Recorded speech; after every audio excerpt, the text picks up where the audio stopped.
bisa dirasain ketika dia ada di alam kubur.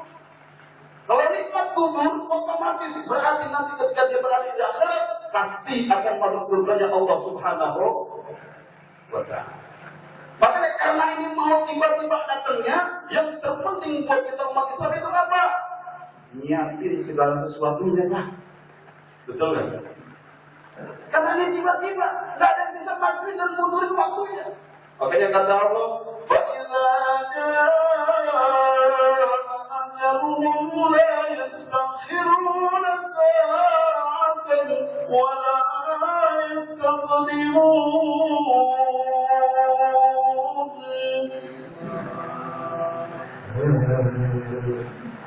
Begini emang membuat mata ngantuk, perut lapar.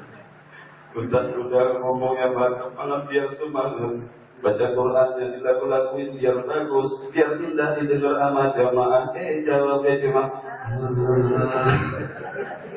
sialan. Keren apa keren? Allah. Kata Allah, apabila ajal tiba, ajal menjemput Israel datang menghadap kita, mencabut nyawa kita.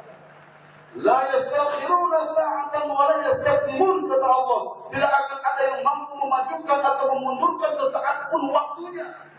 Kalau sudah tiba, ya sudah, meninggal dunia. Yang punya harta banyak tidak bisa Israel disogok, Pak.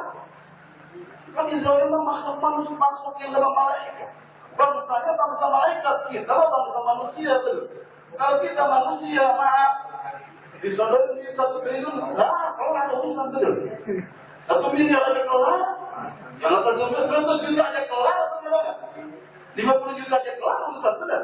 5 juta tak kelar urusan, 2 juta kelar, 1 juta, apalagi triliunan kelar. Cuma ini makhluk yang ditugasi oleh Allah untuk cabut nyawa kita, bangsanya bukan bangsa manusia, bangsa malaikat yang nggak silau dengan begituan.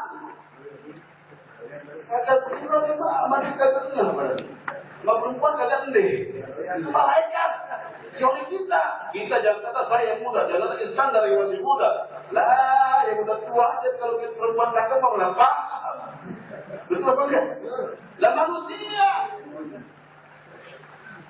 Karena Israel yang datang nggak mampu tuh harta kita untuk mencegah itu agar supaya tidak terjadi kemalangan kita. Nah karena hal ini begitu luar biasanya, Pak.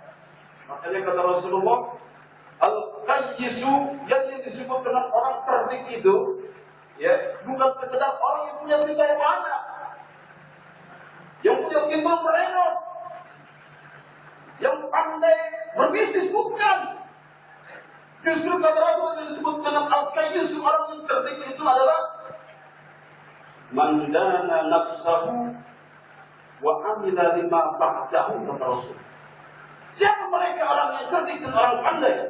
Dalam pandangan Islam, dalam pandangan Rasulullah SAW, mereka adalah mandala nafsahu, orang-orang yang mampu mengkoreksi dirinya, mengintrospeksi diri, sehingga ketika dia introspeksi diri, ternyata masih banyak yang kurangnya di kita.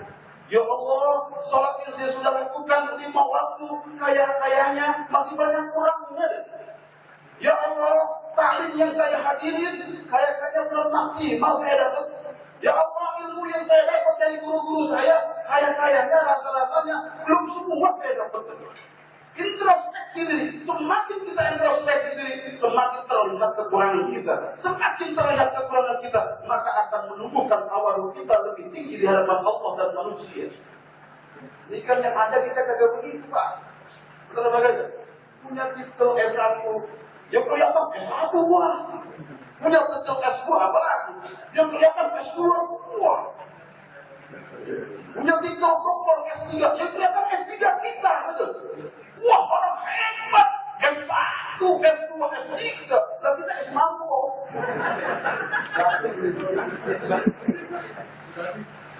Karena dia bangga, akhirnya jadi sombong. Karena sombong, akhirnya dia tidak merasa bahwa ternyata masih kurang dalam dirinya.